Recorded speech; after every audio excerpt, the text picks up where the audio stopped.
What's up guys, Gamer from the Web back with the coveted awaited aesthetic advice 2. Today we're going to be covering common mistakes and as you saw right there, finally editing these videos, so it's going to be a lot less rambly and a lot more information-y. Yeah, okay. So anyway, I basically have this little obstacle course. So let's go. And here, oh my god. Here is our first problem right here. Now, I see a lot of people do this when they don't have a good transition from one background to the other, and that is placing ladders for transitions. Now, the main problem with using ladders for transitions is that even though it's supposed to make your transition look cleaner from background to background, usually it just looks bad in my opinion. So what can you do to alleviate this problem? Well, I know that, some people just really want to use a specific background. However, for a lot of cases, it's just better to pick just a completely different background. So let's say we pick Cossack 4 background. This has a much better, a much better transition compared to the ladders. And if you need also some help with transitioning backgrounds, you could also use Mega Man 10 Endless Tile 11 for text editing. You can get this middle black spot right here to cover up a part of your background, so that way you can have good transitions.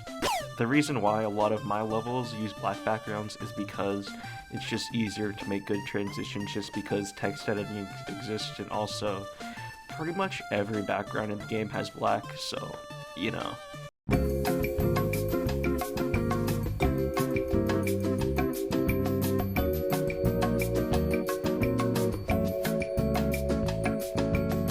And now on to our second room. Oh my god, okay, so we gotta beat this many. Yeah, boom, destroyed.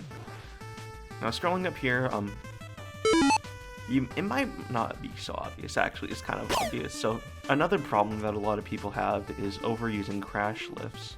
The people who usually overuse crash lifts are the people who know a little thing or two about aesthetic design, however, they just go a little bit overboard. Don't worry, everyone has probably gone through this phase. I definitely have overused crash lifts a lot.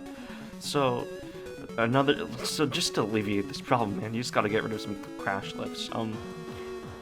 Actually, yeah, you can leave crash lifts, of course, because crash lifts are a good resource to use if you can't text edit. However, you're gonna want to keep it to a minimal amount of crash lifts, because once you add too many crash lifts, it just gets really cluttered, and it's better to have a simpler design that looks better than have a cluttered design that looks epic, or I guess I don't really know how to explain it, just because a lot of them stages that quote unquote have good aesthetics are just very busy and just not good at all. I'll put an example on the screen right now of a level like that, but yeah. Alright, now that we have eliminated an entire family of crash lifts, let's go to the next screen. Okay. Can you see the problem? Yeah, unfortunately, because you can't put drop shadows behind enemies, it's kind of common where you get people who place drop shadows and use shield attackers or whatever, it's just some sort of enemy.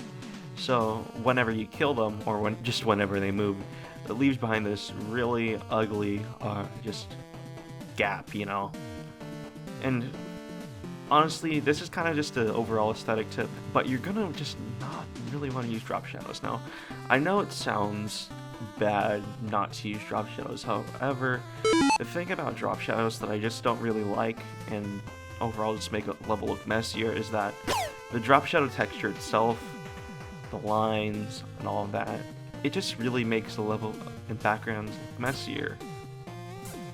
Like, for example, just look at this. It just looks a lot less clean compared to just getting rid of the drop shadows. Now, for some backgrounds, you can probably, yeah, it looks decent. Not with this background, of course. Let me just see if I can find another one.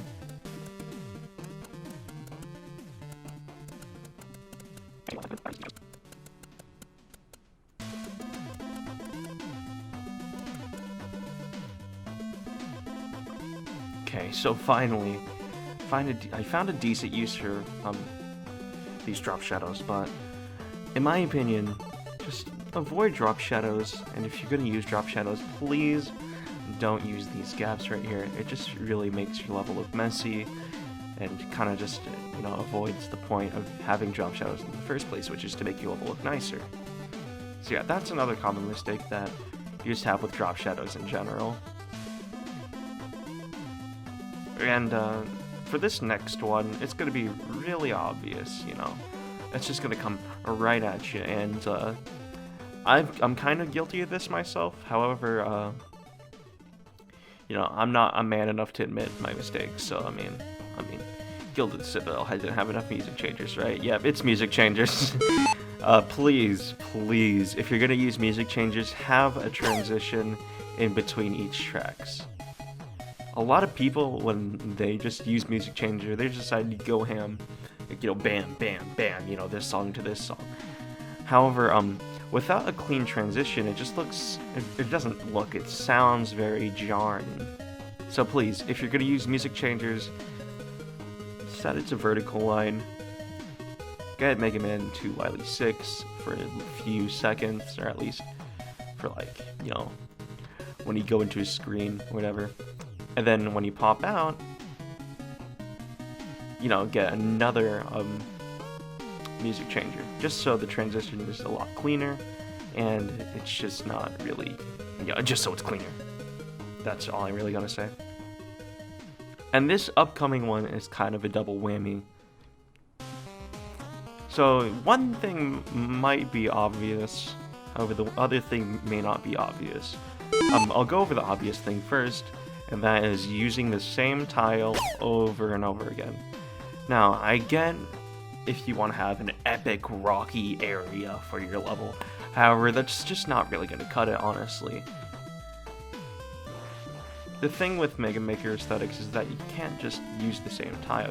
Variance is key for making a good looking level, and while, you know, this area now is a lot less rocky, it just looks better, and it still has that rocky feel. You can even have, like, these big patches, however, you're just gonna wanna, you know, vary up just even further, you know? I'm not gonna touch this because it's the next example, but, the other thing that you may not have seen is these crack blocks. Now, this is just a very minor nitpick, you know?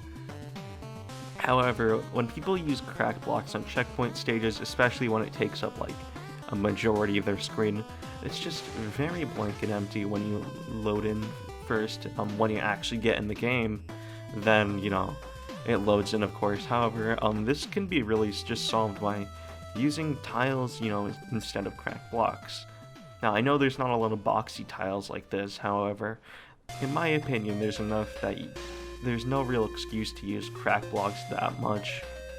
I know that I've used crack blocks, especially in my upcoming LCC level, where I just can't use text editing, so I had to use crack blocks.